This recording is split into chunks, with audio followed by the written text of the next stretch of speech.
네, 안녕하세요. 취업 보게주는 코디 최지연입니다. 네, 하반기 공채가 한창인 가운데 제가 오늘 선택한 기업은 아마 여러분들이 좀 들었을 때 익숙한 기업이 아닐까 싶은데요. 아마 일상을 함께하는 그런 이름이 아닐까라는 생각이 듭니다. 바로 지니뮤직입니다. 네, 저는 사실 여기 회사 거를 이용하지 않기 때문에 뭐 이렇게 친숙하다, 매일 함께 한다라고 얘기를 할 수는 없지만 이런 음악 어플이라든지 음악 회사와 함께하는 사람들이 굉장히 많잖아요. 그래서 지니뮤직은 이름만 들어도 아, 그 회사라고 해서 조금 익숙한 회사이기도 한 것 같아요. 자, 오늘 제가 꼽은 회사는 지니뮤직이고요. 네, 여느 때와 같이 기업 분석 시작하고 채용 과정, 서류 전형, 면접 전형 순으로 뽀개 보도록 하겠습니다. 네, 먼저 지니뮤직 어떤 회사인지 함께 알아보도록 하겠습니다. 네, 지니뮤직은요, 지니뮤직 코퍼레이션이고요. 지금 KT 계열 회사로 유무선 인터넷 음악 서비스 그리고 콘텐츠 기획, 콘텐츠 유통 사업을 하는 기업이다라고 되어 있습니다. 옛날에는 좀 뭐 KT 뮤직 이렇게 더 익숙했을 텐데 지금은 지니뮤직이라고 하고 있죠.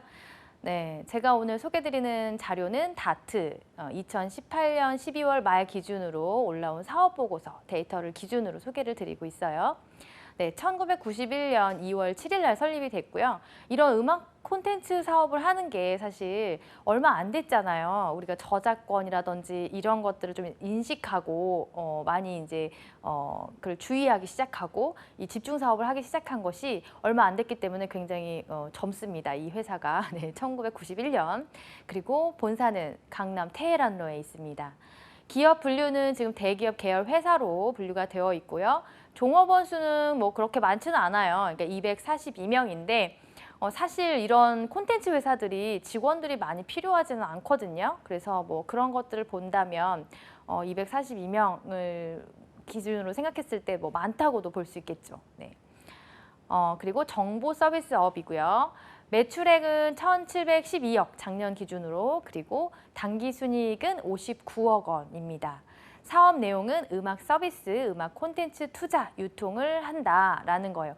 사실 이 회사를 제가 이제 소개를 하긴 하지만 여러분들이 딱 들었을 때 아, 어떤 회사인지 대부분 아, 이 회사 알아라고 하기 때문에 뭐 크게 부연 설명이 필요하지는 않을 것 같아요.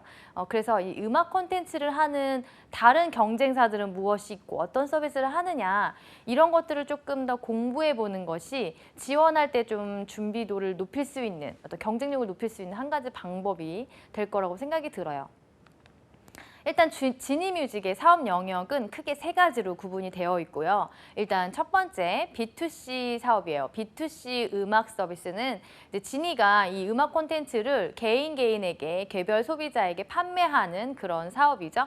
그래서 유무선 음악 포털 사이트, 포털 앱을 운영하면서 지니, 올레 뮤직 그리고 엠넷 과 같은 그런 플랫폼에서 음악 콘텐츠를 소비를 돕는 그런 사업을 하고 있죠. 예.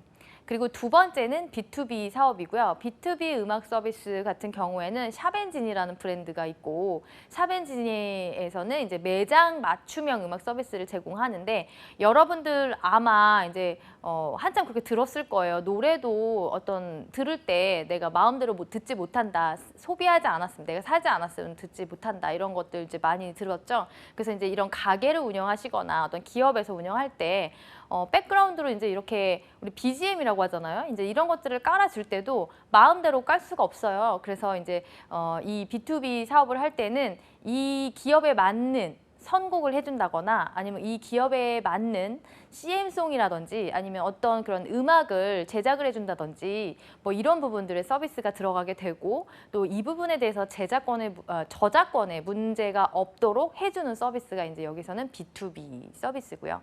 그래서 여러분들 이제 주로 카페 같은 데 여러 개 다녀보면 카페마다 음악 스타일이 다르다 이런 걸 좀 느끼실 수 있을 거예요. 그런 것들이 이제 컨설팅 서비스를 받은 거죠. 이런 회사에서, 음악 콘텐츠 회사에서 우리 분위기에 맞는 어떤 선곡을 좀 해주세요. 아니면 이렇게 만들어주세요 라고 했을 때 그 카페 분위기를 연출하기 위해서 그 B2B 그 계약을 통해서 그 카페의 분위기를 연출할 수 있는 음악 콘텐츠를 이제 거래를 해주는 거죠. 그런 부분들이 이제 여기에 해당된다고 보시면 돼요. 네, 그리고 세 번째는 음악 콘텐츠 제작 유통인데 음원을 투자하거나 어떤 그 신예 아티스트라든지 기획사라든지 좀 뭔가 투자 가치가 있다고 판단됐을 때 그런 거에 투자를 하거나 아니면 뭐 유통을 하거나 공연 사업을 해서 부가가치를 올릴 수 있는 이제 그런 사업들을 한다고 보시면 돼요. 그래서 크게 세 가지를 한다. 사업 다각화나 뭐 이런 것들을 지금 하고 있지 않고 이제 음악 콘텐츠 유일하게 전문 분야로 하고 있기 때문에 지금 크게 사업 영역을 세 개로 볼 수 있습니다. 자, 그러면 이제 지니뮤직의 핫 이슈 알아봐야 되겠죠. 제가 세 가지 꼽아봤는데요. 첫 번째는 네, 과기부에서 지금 발표를 했어요. 콘텐츠 산업의 3대 혁신 전략을 발표를 했다. 그래서 콘텐츠 산업을 육성하기 위해서 그리고 해외로 진출하기 위해서 과기부에서 이제 지원을 하겠다 정책이 이제 발표가 된 거죠. 그래서 지금 이제 어떤 재정적인 비용도 주고 기업을 육성하기 위해서 하기 때문에 지금 뭐 콘텐츠 개발하거나 투자하거나 판매하고 유통하는 회사들이 사실 큰 그룹, 대기업 계열사에 있는 큰 그룹 몇 개의 회사만 지금 운영이 되고 있다면, 중심으로 운영이 되고 있다면 이런 혁신 전략 발표를 통해서 조금 기술이 있는데 돈이 부족해서 재정적인 그런 지원이 부족해서 많이 성장하지 못했던 그런 기업들은 이런 지원 혜택을 받아요. 그래서 이걸 왜 지니가 알아야 되냐? 지니는 지금 KT 계열사인데 경쟁자가 생기기 때문이죠. 그래서 이것도 그 업계 이슈이기 때문에 알아두셔야 될 필요가 있다라는 거예요. 네, 두 번째는 이제 5G 시대에서는 XR 실감 콘텐츠가 경쟁력이다.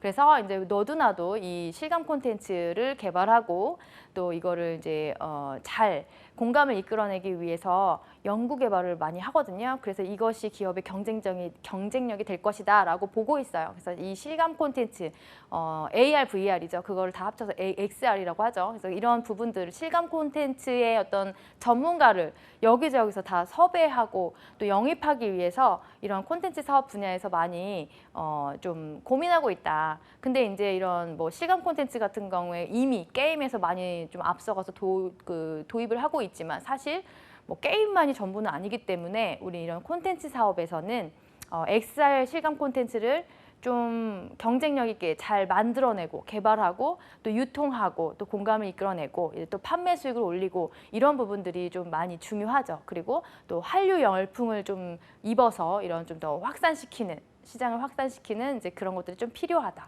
그래서 5G 시대에서는 실감 콘텐츠가 뭔가 핵심이라고 좀 볼 수 있기 때문에 우리 지니뮤직에 입사하시는 분들도 어떤 것들이 고민을 해야 되는지 그 다음에 전공자 분들이라면 뭔가 좀 시뮬레이션을 그러니까 돌려보거나 구상해 본 것들이 있다면 좀 준비를 하신 다음에 좀 가서 얘기를 하거나 아니면 서류에 녹아내면 참 좋겠죠.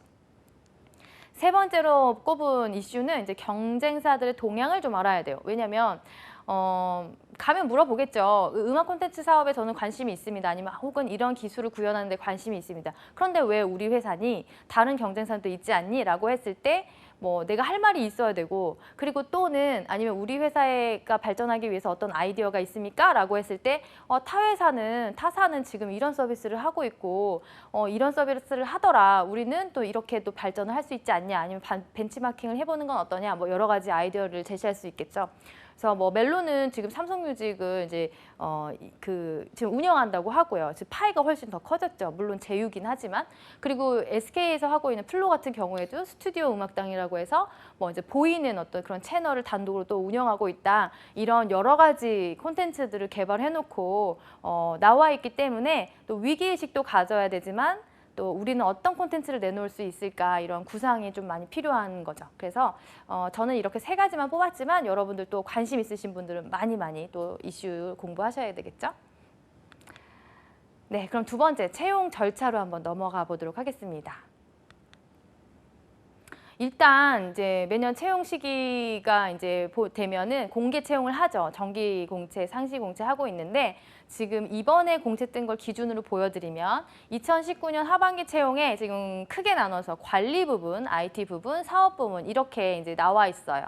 여기서 보면 이제 법무하고 구매 같은 경우에는 사실 기술 쪽 분야는 아니기 때문에 여러분들이 조금 더 부담이 덜 것 같은데 나머지는 대부분 이제 전공자들이 갈 수밖에 없는 그런 직무 분야거든요. 사실 보면 기타의 우대사항이다라고만 되어 있지만 해당 전공자들이 여기 다 몰릴 거란 말이죠. 그리고 전공자들이 아니더라도 어떤 뭐 입문 출신이라도 SW 교육이라든지 뭐 4차 산업 그 직무 교육, 직무 전문가 양성 교육이라든지 이런 것들을 봐서 될 수는 있겠죠. 지원을 할 수 있겠지만 일단 여기에서는 실무 능력을 좀 중요하게 보기 때문에 만약에 내가 프로젝트 그 수행 능력이나 경험이 없다고 하면 좀 밀릴 수 있을 것 같아요. 그래서 제가 보기에는 관련 전공자들도 사실 여기 많이 몰려서 넘칠 것 같아요. 그래서 여기서 우대사항이라고 하지만 대부분의 전공자들이 올 거다라는 거고, 그리고 전공자들이라면 여기 좀 많이 관심을 가져왔으면 좋겠다라는 거고요.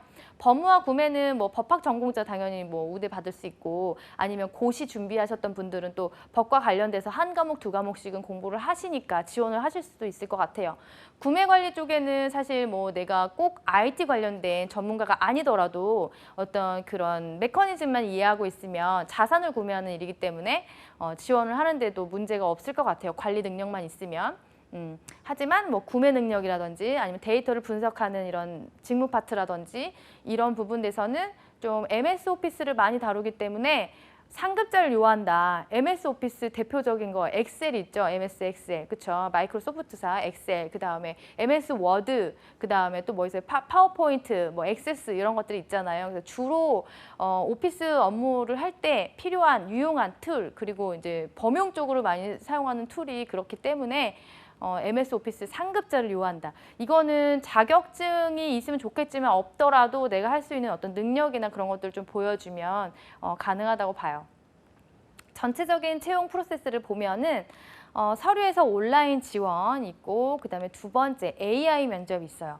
네, AI 면접이 좀 많이 확대되고 있죠. 그러니까 작년에는 처음 나왔을 때 이게 뭐야 뭐 이러면서 진짜 이렇게 하는 거야? 아니 감히 나를 평가하다니 뭐 이러면서 여러 가지 이슈가 있었는데 아무래도 인기 있는 기업들은 더 많은 사람에게 기회를 주고 싶고 또 많은 사람을 평가하기에는 어떤 물리적인 어떤 조건, 제약 조건, 시간, 돈 이런 것들이 많이 들어요. 그래서 AI 면접이 굉장히 유용하죠. 그래서 필기 인적성 검사를 아직도 유지하는 기업이 있는 반면에 여기에서는 또 콘텐츠 기획을 하고 사업을 하는 회사답게 또 AI 면접으로 온라인 인적성으로 바꿨어요. 그래서 좀 재밌는 부분도 있어요. 인적성 그 AI를 보게 되면은 일단 카메라 세팅 잘 되어야지 내 어떤 그 얼굴이라든지 목소리, 오디오라든지 다 이미 체크를 하지만 이런 부분을 좀 신경 써야 되니까 좀 집에서 조용한 공간 안에서 나의 어떤 그 솔직하고 진지한 모습을 보여줄 수 있는 환경을 좀 잘 구성을 하는 게 좋고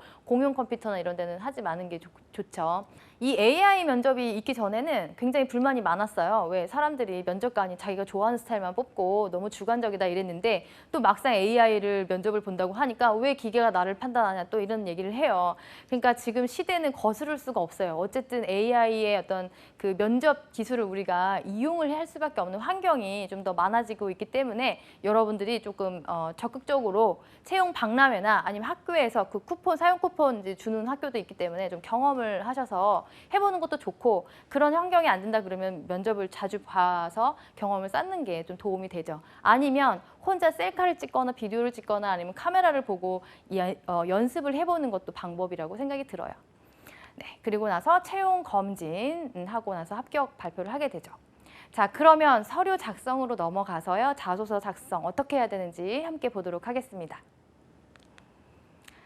네, 일단 딱 보면은 여러분들이 굉장히 밝은 표정을 지을 수가 있어요. 왜냐하면 지금 항목이 너무 간소화되어 있고 분량도 보면 400자, 300자 굉장히 인간적이에요. 이걸 다 읽겠다는 얘기죠. 그래서 400자, 300자를 딱 보고 오히려 지금은 자소서를 쓰는 기술들이 많이 늘었기 때문에 400자 아니면 다 못 써요. 300자밖에 안 쓰면 저 얘기하다 끊겨요. 어디서 끊어야 돼요? 어떻게 줄여야 돼요? 이런 고민들을 많이 하는 친구들이 있어요. 예전에는 너무 짧아서 어떻게 길게 써요 했는데 지금은 하도 스토리텔링, 스타 법칙 뭐 여러 가지를 다 공부했기 때문에 지금은 짧게 쓰는 걸 더 어려워하더라고요. 그런 걸 봤을 때는 굉장히 자소서 항목이 인간적이다. 여러분들에게 스트레스 주지 않죠? 자, 일단 첫 번째 항목을 보면 본인이 지원한 직무에 대해서 어떻게 이해하고 있는지 구체적으로 기술하고 해당 분야에 본인이 적합하다고 판단할 수 있는 근거를 사례 및 경험을 바탕으로 작성해 주세요. 자, 그러면 우리가 지원 직무에 대해서 알아야 되겠죠. 지원 직무를 제가 다는 볼 수가 없고 그 사이트에 가면 직무기술서 다운받는 게 있어요. 그래서 각자 관심 있는 직무는 꼭 사전에 숙지를 한 다음에 쓰셔야 되겠고요. 저는 다 보여드릴 수는 없지만 각 파트별로 하나씩 대표로 정리를 한번 해봤습니다. 관리 부분에서 구매 관리는 이제 인재 경영팀으로 이제 아마 배정이 되나 봐요. 거기에 이렇게 되어 있어요. 자, 회사의 유무형 자산, 사무기기나 뭐 서버나 소프트웨어 이런 뭐 IT 자산 등을 구매하고 협력사와 협상하고 신규 거래처를 발굴하고 구매 자산을 뭐 비용 처리라든지 뭐 납기라든지 품질 업무를 수행하는 업무를 구매 관리 직무이다라고 간단하게 소개가 되어 있고요. 여기에서 제가 꼽은 역량 키워드는 분석 능력이에요. 여기서 왜 분석 능력을 뽑았냐면 사실 이런 자산 관리를 하는데 이 자산의 기능들이라든지 요건, 펑션들을 우리가 비교해서 봐야 되고 그 다음에 우리가 한 개의 업체만 계속 하는 게 아니라 비딩을 하잖아요. 그러면 어떤 조건이나 뭐 이런 것들을 좀 고려해 봐야 되고 또 어떤 가성비라든지 이런 것들 따져봐야 되고 그러면 이제 조금 그 서류를 보거나 기능을 보거나 어떤 그런 것들을 봤을 때 서비스를 봤을 때 분석할 수 있는 능력이 좀 필요하다. 두 번째, 협상 능력이 필요하다. 장기적으로 우리가 그 수익을 가져가려면 단기간에 맞춰주고 싸게 하고 한 번 끝하고 이런 게 아니라 관계적으로 파트너십을 가져갈 수 있는 협상 능력이 좀 필요하고요. 의사소통 능력 당연히 이제 필요하겠죠. 그다음에 자원관리 능력, 자산관리 담당이기 때문에 자원관리 능력이 중요하다. 물론 뭐 시간도 자원이고 물적도 자원인데 이러한 부분 비용도 자원이고 다 자원이죠. 그래서 주어진 예산 안에서 그리고 그 재고 관리라든지 자산 관리라든지 이런 물적 자원 관리 이런 것들을 자원관리 능력으로 보기 때문에 저는 이렇게 4개 키워드로 일단 꼽아봤습니다. 참고하시고요. IT 부문에서는 정보보안 쪽으로 하나 꼽아봤는데 정보보안 팀으로 이제 배정이 되는 것 같아요. 정보보호 관리체계 수립, 그다음에 솔루션 운영 관리, 개인정보보호에 대한 교육도 하게 되고 또 기관을 응대하고 요청을 해야 되는 부분도 있을 거고요. 사건 터지거나 혹은 서비스를 의뢰했을 때 그다음에 고객을 보호할 수 있는 업무를 수행해야 된다. 그래서 제가 여기서 정리해서 뽑은 키워드는 문제 해결 능력, 네, 어떤 사건이 터졌을 때, 어떤 문제가 발생했을 때 내가 처리할 수 있는 문제 해결 능력이 있어야 되고요. 사실 그런 문제 같은 경우에는 예고를 하고 찾아오지 않죠. 그래서 위기 대처 능력이 포함된 어떤 문제 해결 능력이 요구된다고 볼 수 있고 또 그다음에 이게 또 금방 처리가 안 될 수도 있기 때문에 하다가 그냥 중도에 두면 안 돼요. 그래서 끈기라는 어떤 그런 애티튜드, 어떤 성격 이런 부분들도 좀 필요하다라고 저는 보고 있어요. 그다음에 협조 능력. 기관에서 요청을 하거나 아니면 우리가 다른 기관에 좀 그 문제가 발생했을 때 같이 협업해서 처리해야 되는 부분도 있고 꼭 문제가 발생하지 않더라도 이 보안부서에서 각 부서에게 어떻게 좀 영향을 미쳐야 되는 그런 협조 업무들이 있죠. 그랬을 때 협조 능력 필요하다고 보고 있고 또 그런 기술 사용해야 되고 또 이 기술 나날이 그 보안에 대한 취약점이 발견되기 때문에 새로운 기술을 습득하고 배우고 해야 돼요. 그래서 학습 능력까지 뽑아봤습니다. 자, 세 번째 사업 부분에서는 데이터 분석 부분인데 고객 분석팀으로 넘어가게 되는 것 같아요. 고객이 만들어내는 데이터를 수집하고 추출해서 가공하고 분석하는 건데 데이터를 쭉 보면 우리는 패턴을 분석해야지 결과물이 나오죠. 그게 데이터 관리 능력자, 관리자의 몫이죠. 그래서 그 실적 분석, 고객 분석, 서비스 분석을 통해서 어떤 서비스를 기획을 하거나 마케팅이나 사업을 방향을 제시하는 어떤 컨설팅의 업무도 해야 된다. 굉장히 부담스러운 직무죠. 그렇죠? 컨설팅까지 해야 되는. 이걸 제가 정리를 해보니까 정보 능력 굉장히 중요하다. 정보 관리 쪽에서 정보 수집, 뭐 활용, 분석, 처리 이런 부분들 다 정보 능력이에요. 그다음에 정보 활용 능력. 그럼 그 가공한 정보를 어떻게 활용을 할 것인가까지가 이어져야 되겠죠. 그 정보 사실 자체로는 사실 보고에 그냥 불과해요. 그걸 어떻게 활용해서 의미 있는 데이터로 산출해내느냐 그런 능력이 있어야 되고 분석 능력이 있어야 되고 그다음에 소비 심리를 이해할 수 있는 능력이 저는 또 필요하다고 봤어요. 왜냐하면 지금 뭐 제가 잠깐 뉴스를 보니까 연령층이 낮아질수록 음악 콘텐츠 소비하는 그 확률이 비중이 높다라고 나왔는데 그런 소비 심리는 무엇인가? 그럼 우리 고객의 소비자들의 연령대가 낮다면 어떤 콘텐츠를 기획하고 마케팅을 어떻게 하는 것이 효과적일까? 이런 걸 고민하고 또 제안하는 거에 좀 도움이 될 거라고 생각이 들어요. 자, 이런 직무 분석을 통해서 저처럼 키워드를 뽑으셔가지고 여기에서 중요하게 좀 내가 드러낼 수 있는 게 무엇인가 보시면 되겠죠. 그래서 내가 지원한 직무는 무엇이다. 1번은 쓰시면 되고요. 그 다음에 두 번째는 직무 수행 시 예상되는 어려움과 이를 극복해 나갈 수 있는 본인의 강점, 가치관을 작성해 주세요. 문제 해결 능력을 보겠다는 거예요. 그래서 예상되는 어려움, 내가 이 직무를 수행했을 때 어떤 어려움이 생길 것 같다 했을 때 바로 뒤따라오는 질문이 그걸 어떻게 극복할 것이냐 혹은 관련된 사례가 있느냐라는 것들이 이제 면접에서는 이렇게 이어져서 이 문제 해결 능력에 대한 질의응답을 하게 돼요. 여기에서도 마찬가지로 자소서에 이 항목으로 나왔는데요. 지원 직무 시 그 수행 시 내가 필요하다고 생각하는 역량, 아까 직무 분석하는 것처럼 키워드를 뽑아놓으면 이 직무에서는 중요한 역량이 뭐라고 생각한다. 바로 답변이 될 거고 두 번째, 지원 직무를 잘 수행하기 위해서 내가 그동안 노력한 건 무엇이냐라는 거죠. 그래서 그 직무를 수행하기 위해서 나는 이런 프로젝트를 경험했다. 혹은 나는 소비자의 마음을 알기 위해서 내가 이런 걸 꾸준히 사용해보면서 개선점을 찾아봤다. 뭐 여러 가지 노력들이 들어갈 수 있을 것 같아요. 그래서 2번도 정리를 한번 해보시고요. 3번은 진입뮤직에서 이루고 싶은 꿈과 비전을 작성해 주세요. 이거는 입사 후 포부가 되겠죠. 그래서 이제 여러분들이 그 미래에 어떻게 성장할 것인지 성장 가능성을 보기 위한 어떤 문항이다. 너무 인간적이라고 생각되는 게 뭐냐면 항상 입사 후 포부 작성할 때 어떻게 미래를 내가 이렇게 지금 잘 쓸 수가 있어요 라고 하는데 300자밖에 안 줬어요. 그러니까 여러분들 너무 고민하지 않고 대충 쓰라는 얘기가 아니라 그 분량에 대한 압박은 좀 내려놔도 된다. 하지만 각 항목마다 당연히 헤드라인 붙여서 읽는 사람이 흥미를 가지고 그 내용을 파악할 수 있도록 배려를 하는 것은 필요하다. 나의 어떤 확률을 높이기 위해서도 그렇죠. 자, 되게 인간적이라고 했는데 굉장히 여러분들이 지금부터 스트레스를 막 받을 것 같아요. 왜냐하면 논술 항목, 논술 과제가 있어요. 그래서 여기서 부문별로 논술 과제가 있는데 자, 예를 들면 관리부서에서는 이런 것들이 있어요. 자, 새로운 것을 도입하고 접목해서 문제를 개선하거나 해결했던 경험에 대해서 서술해 주세요라는 건데 지금 제 양식을 보니까 보통은 A4 용지 한 매 분량으로 쓰시면 괜찮아요. 좀 더 뭐 쓰겠다 하면 되겠지만 사실 평가하는 입장에서도 이걸 2장, 3장 쓰는 걸 좋아하지 않죠. 그리고 보고서의 어떤 능력이라든지 일을 잘하는 사람들은 한 페이지로 요약 보고서를 잘 만드는 걸 좋아해요. 잘하고. 그래서 제가 저도 권해드리는 부분은 A4 용지 한 매를 넘기지 않는 논술 분량이었으면 좋겠다라는 거고 여기에서 각 지원 부문별로 내가 쓸 수 있는 과제는 하나밖에 없어요. 한 개씩이에요. 그리고 통합 관리 부문 같은 경우에는 내 경험을 쓰는 거기 때문에 사실 논술이라고 하기에는 뭐 논술이 아니죠. 내 경험을 쓰는 거죠.